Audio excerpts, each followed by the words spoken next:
일곱 교회, 소아시아 일곱 교회에 대한 우리 주님이 말씀하시는 명령을 우리가 살펴보고 있습니다. 첫 번째 교회였던 에베소 교회, 그리고 지난주에 살펴봤던 서머나 교회에 대해서 말씀을 보았고요. 오늘 이제 세 번째 교회인 버가모 교회에 향한 예수님의 말씀을 우리가 보게 됩니다.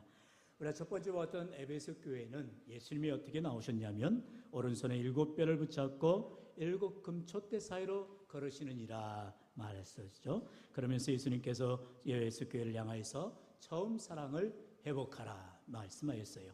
그리고 지난주에 두 번째 교회인 서머나 교회는 처음이요 마지막이며 죽었다가 살아나신 이로 예수님을 말씀하고 있지요. 그러면서 장차받을 고난을 두려워하지 말라, 너의 수고를 우리 주님이 아신다 말씀하고 있지요.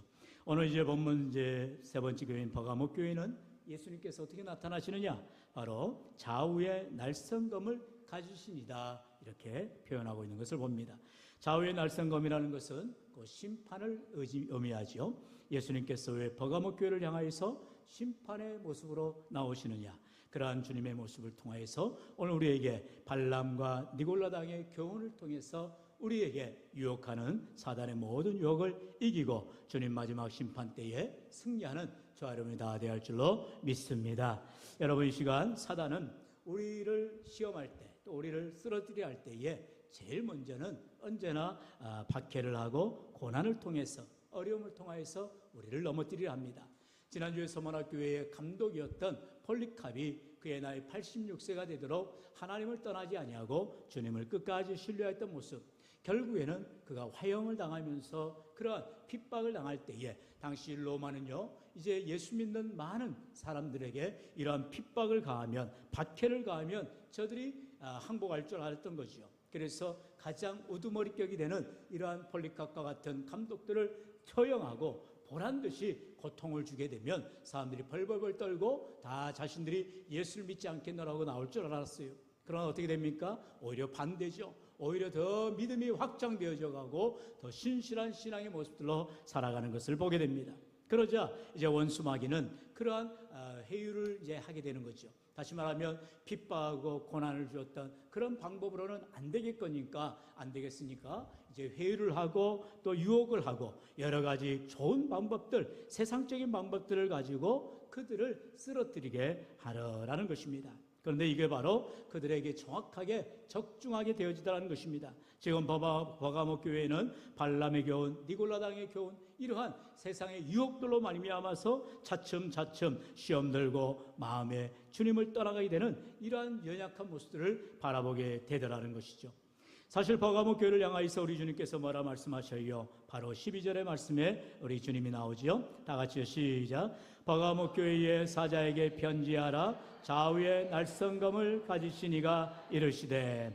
지금 버가모 교회가 이제 에베소 교회나 서머나 교회처럼 박해 가운데서, 핍박 가운데에서 더욱 끝까지 예수를 믿고 신실하게 나아가면 좋을 터인데, 오히려 이제 유혹을 통해서 또한 세상의 쾌락이나 물질의 쾌락이나 여러 가지 음란이나 정욕이나 이러한 것들을 통해서 회유할 때에 다 쓰러지고 넘어지더라는 것이죠. 그때에 주님께서는 좌우의 날선 검을 가지신 이로써 바로 심판의 주님이 되셔서 버가모 교회를 향하여서 너희의 모든 사정을 다 알고 있다라고 말씀하지요. 바로 13절 상반절에 내가 어디에 사는지를 내가 아노니라고 말씀하고 있어요. 에베소 교회를 향해서는 예수님께서 내 행위를 안다라고 말씀하셨고요, 서머나 교회를 향해서는 네가 당하는 환난을 내가 안다라고 주님이 말씀하셨어요. 그런데 오늘 이 버가모 교회를 향해서는 네가 어디에서 사는지, 다시 말하면 너희의 머리카락까지도 내가 세신 바 되었다라고 우리 주님이 말씀하고 있다는 것이죠. 우리가 아무리 감추려고 하여도 주님 앞에 다 드러나게 된 것이요, 우리가 아무리 속이려고 해도 우리 주님을 속일 수가 없다라는 것입니다. 그렇기 때문에 우리가 죄를 가지고 있다면, 우리가 주님 앞에 참으로 연약한 모습을 가지고 있다면 속히 주님 앞에 나와 회개해야 된다라는 것입니다. 왜요? 주님 앞에 이제 주님이 심판주로 오실 터인데 주님의 그 심판을 맞이하기 전에 먼저 회개하는 자에게, 속히 회개하는 자에게 우리 주님께서 긍휼을 베풀어 주시고 용서하여 주시기 때문인 것입니다. 그런데 세상 사람들은 세상의 여러 가지 해유와 또 유혹과 여러 가지 것들을 통하여서 우리의 믿음을 자꾸 흔들고 넘어뜨리게 한다는 것입니다. 여러분, 사실 세상 사람들이 얼마나 우리를 유혹합니까? 야, 그렇게 믿지 않아도 돼. 여러분, 무슨 소리예요? 남들이 그렇게 믿지 않으니까 너가 뭐 별거라고 그렇게 똑바로 믿느냐, 이렇게 말할 때가 있다는 것입니다. 좋은 게 좋은 거 아니냐? 뭐 술도 마시고 담배도 피우고 좀 그렇게 때에 따라서 맞게 살아야 되지 않냐라고 우리를 유혹한다는 것이죠. 그게 바로 발람의 교훈이요, 니고라당의 교훈이 되어지는 것입니다. 여러분, 우리를 넘어뜨리기 위해서 원수마귀는 하나님의 말씀을 곡해하고 말씀을 더하거나 빼면서 우리에게 새 죄의 유혹 앞에 넘어지게 하더라는 것입니다. 여러분, 그렇기 때문에 우리가 더욱 신앙생활하는 것은 어려울 수밖에 없는 것입니다. 왜요? 원수마귀가 우리를 넘어뜨리기 위해서 온갖 방법을 통하여서 동원하고 있기 때문이다라는 것입니다. 오늘 본문의 배경이 되는 이 버가모 교회, 버가모의 뜻은 요새라는 뜻을 가지고 있죠. 견고한 요새.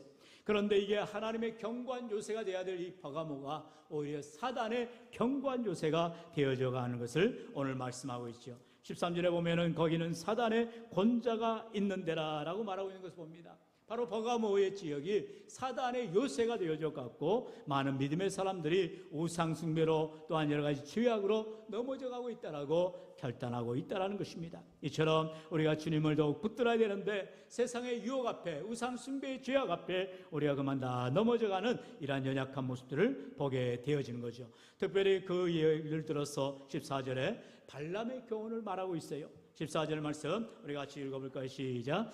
그러나 내게 두 가지 책망할 것이 있으나니 거기 내게 발람의 교훈을, 발람이 발락을 가르쳐 이스라엘 자손 앞에 걸림돌을 놓아 우상의 제물을 먹게 하였고 또 행음하게 하였느니라. 아멘. 당시 바로 이 발람이라고 하는, 이제 발람은 다시 말하면 민수기 22장에서 24장에 나오는 이제 이스라엘 선지자를 말합니다. 거짓 선지자죠. 이 거짓 선지자에게 모압 왕 발락이 이제 엄청나게 돈을 줘가면서 이스라엘을 저주해달라, 이제 하나님의 축복을 막아달라라고 요청하는 것이지요. 그러면서 이제 이 발람 선지자가 결국 그 돈을 먹고 이제 전혀 맞지 않는 예언을 하게 됩니다. 하나님의 전혀 뜻하신 것이 아닌 것을 이제 거짓 예언을 하게 되지요. 그러나 그럴지라도 하나님께서 그 모든 것을 막으시니까 결국 발람이 꾀를 내죠. 그러면서 이스라엘 백성들로 하여금 가장 견디기 쉬운, 아주 넘어가기 쉬운 바로 우상 숭배의 죄, 그리고 음란의 죄를 통해서 모압 여자들을 가지고 이제 이스라엘 청년들 유혹하고 거기에다 넘어가는 음란에 빠지는 죄를 범하게 하여서 스스로 하나님의 저주를 받게 했다라는 것입니다. 이러한 발람의 저주, 발람의 이 꾀가 지금 이 버가모 교회에도 그대로 적용이 되어지고 있다는 거죠. 바로 무엇입니까? 니골라 당의 그러한 교훈이라는 것입니다. 지금 발람의 그 저주로 말미암아서 이스라엘이 죄악 가운데 거하였듯이 이 니골라 당의 교훈을 통하여서, 이 유혹을 통하여서 버가모 교회의 성도들이 또한 저주를 받게 되는 이러한 안타까운 일들을 바라보게 되어진다는 것입니다. 여기서 말하는 발람은 그 이름의 뜻이 백성을 정복하라예요. 그리고 니골라 역시 뜻이 백성을 이긴 자라는 의미를 가지고 있습니다. 그러면 여기서 말하는 백성은 무엇입니까? 바로 그리스도인들이죠. 그리스도인들을 정복하는 아주 나쁜 이름이 되어지고 그리스도인들을 이기는 아주 죄악된 자들, 바로 발람과 니골라라 말하고 있는 것입니다. 이처럼 사람들이 죄악 가운데 거하도록 유혹하고 음행하게 하고 또한 물질로 유혹하고 이러한 세상의 죄악 가운데 거하게 되는 모든 연약한 모습들을 바라보게 되더라는 것입니다. 특별히 니골라 당은 당시 이단인 중에 하나인데요. 바로 내가 예수님의 피로 구원받았으면 앞으로 어떻게 살든 간에 다 구원을 받는다. 여러분, 맞아요? 틀려요? 맞아요? 틀려요? 틀리죠. 맞을 수가 없죠. 아무리 예수님의 피로 내가 구원을 받았지만 내가 거룩한 사, 오늘 이제 구약모범을 통해서 성화라는 우리 단계를 배우게 됩니다. 우리가 예수 그리스도의 피로 우리는 의로움을 받은 거예요. 다시 말하면 칭의를 받은 것입니다. 그렇게 우리가 의로움을 받았다면, 하나님의 자녀된 권세를 얻었다면 이제는 우리가 예수님을 닮아가는 삶, 바로 성화의 삶을 살아가야 되는 것입니다. 예수를 믿고 나서 우리가 선한 행실로 주님을 닮아가는 삶으로 변화되지 않으면 그것은 결코 온전한 구원에 이를 수가 없는 것입니다. 그런데 이 진리의 말씀을 곡해해서 지금 그래서 니골라 당은 그렇게 말하는 거예요. 내가 이제 예수를 믿었으니까 마음대로 살아라. 뭐 거짓말 실컷 하고 나쁜 짓 하고 도둑질하고 여러분 그렇게 살면 구원이 없어요. 구원받을 길이 없죠. 그런데도 구원받는다라고 착각하게 말하고 있는 것입니다. 요즘에도 많은 이단들이 그렇게 유혹하면서 우리를 넘어뜨려야 합니다. 바로 구원파들을 말하고 있어요. 박옥수랄지 이런 여러 이단들 가운데에 바로 구원파는 이제 우리가 한번 구원받았으니까 내 멋대로 살아도 아무런 문제가 없다라고 말하는 것입니다. 여러분 우리가 예수님께서 온몸을 목욕한 사람에게 이제는 더 이상 목욕할 필요가 없다고 말합니다. 그러나 목욕만 안 하지 뭐합니까? 날마다 손을 씻고 우리가 세수하고 날마다 자신을 깨끗하게 하는 삶을 살아가는 것입니다. 바로 의로운 삶으로 믿음의 삶으로 우리가 경주하는 삶을 살아가야 한다는 것이죠.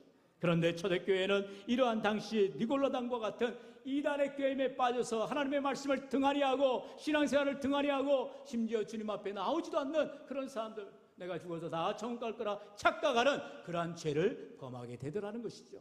여러분 하나님께서는요 오늘 우리에게 믿음의 삶을 살아갈 때에 열심을 품고 주를 섬기라고 말하고 있어요. 지난주에 서만학교회를 통해서 뭐라고 권면하셨어요? 죽도록 충성하라고까지 주님이 말씀하고 있는 것입니다. 예수님을 믿으려면은 제대로 바르게 믿으라는 것입니다. 대충 설렁설렁 좋은 게 좋은 것이다 아니라니까요. 여러분 신앙에는 변별력이 따르게 됩니다. 옳고 그름이 분명한 거예요. 하나님을 의지하는 것과 세상을 사랑하는 것은 구별되게 돼 있어요. 그래서 야고보 사도는 심지어 2장 27절에 말하죠. 이와 같이 행함이 없는 믿음은 그 자체가 죽은 것이라 말하고 있어요. 믿음에도 산 믿음이 있는가 하면 죽은 믿음이 있다는 것입니다. 진짜 믿음이 있는가 하면 거짓 믿음이 있다는 것입니다. 우리가 예수를 믿을 때에 수많은 이단들이 우리를 유혹하고 넘어뜨리려 합니다. 쉽게 예수를 믿으라고요. 편하게 예수를 믿으라고요. 심지어 불교를 보세요. 우리가 타종교를 폄훼할 일은 없지만 뭐 적을 둬놓고 한 번도 절에 가지 않아요. 그리고 무슨 접할 때 한 번 가서 많이 봉헌하고 뭐 이렇게 기와장에다 자기 이름 올리고 그러면 된다라고 합니다. 여러분 그렇게 해서 구원받을 것 같으면 다 구원받겠죠. 여러분 신앙생활은 날마다 주를 닮아가는 삶이요 우리가 시시때때로 주님을 의지하는 믿음의 삶을 경주해야 하는 줄로 믿습니다. 우리 주님 뭐라 말씀하세요? 마가복음 8장 34절 우리 같이 읽어봅시다. 시작. 무리와 제자들을 불러 이르시되 누구든지 나를 따라오려거든 자기를 부인하고 자기 십자가를 지고 나를 따를 것이니라. 아멘. 여러분 신약성경에 보면 수많은 예수님을 만난 병자들과 죄인들과 많은 사람들이 있어요. 그들 가운데에 제자의 삶을 살아가는 사람은 자신들이 병남을 통하여서 자신들이 죄 문제를 해결함을 통하여서 이제 모든 것을 버리고 예수님을 따르는 삶을 살아가더라는 것입니다. 여러분에게 모든 병에서 나음을 하게 하시고 또 모든 죄를 낫게 해주시고 해결해 주신 그 이유가 무엇이냐? 이제는 내가 병에서 나음을 통하여서 이제는 내가 죄 사함을 받음을 통하여서 남은 생에 주를 위하여 믿음의 사명을 감당해 나아가라는 것입니다. 오늘도 주님께서 나를 따르려거든 자기를 부인하라 말씀하는 거예요. 나 자신을 부인한다는 것은 내 옛사람을 버리는 것입니다. 새 사람으로 변화되어지는 것이에요. 그리고 주님 주신 그 십자가, 각자에게 주어진 십자가를 지고 주님을 따라가라라고 말씀하고 있습니다. 오늘 그렇다면 저와 여러분의 삶이 정말로 주님을 잘 따라가는 삶, 제자의 삶을 살아가고 있는가? 우리가 다시 한번 돌아보며 특별히 이 버가모 교회를 향하신 우리 주님께서 사단 마귀가 그렇게 박해하고 고난하고 핍박하다가 그게 안 먹히니까 이제는 유혹합니다. 교회 뭐 3번 갈까 1번 가도 돼? 아니 한 달에 한 번만 가도 돼? 아니 기도 생활 안 해도 돼? 여러분 그런 게 어디가 있어요? 여러분 그렇게 신앙생활 하다가 순식간에 원수마귀 꾀임에 빠지고 유혹에 빠지기 쉽게 되는 것입니다. 우리가 정말로 늘 깨어서 주님을 의지하지 아니하고는 주님을 따라가지 아니하고는 열심을 품지 아니하고는 주님 앞에 믿음의 삶을 감당하기가 참으로 어렵다라는 것입니다. 그러므로 오늘도 버가모 교회를 향하여서 우리 주님이 말씀하시듯이 그 모든 유혹 앞에 죄의 교훈 앞에 우리가 넘어지는 인생이 아니라 늘 주의 말씀을 듣고 읽고 가까이 하며 지켜나갈 때에 날마다 새벽을 깨우며 기도할 때에 또한 주의 말씀대로 순종하며 나아갈 때에 하나님의 영광을 나타내는 저와 여러분 모든 삶이 되시기를 주의 이름으로 간절히 축원합니다. 축원합니다. 이 시간 주신 말씀을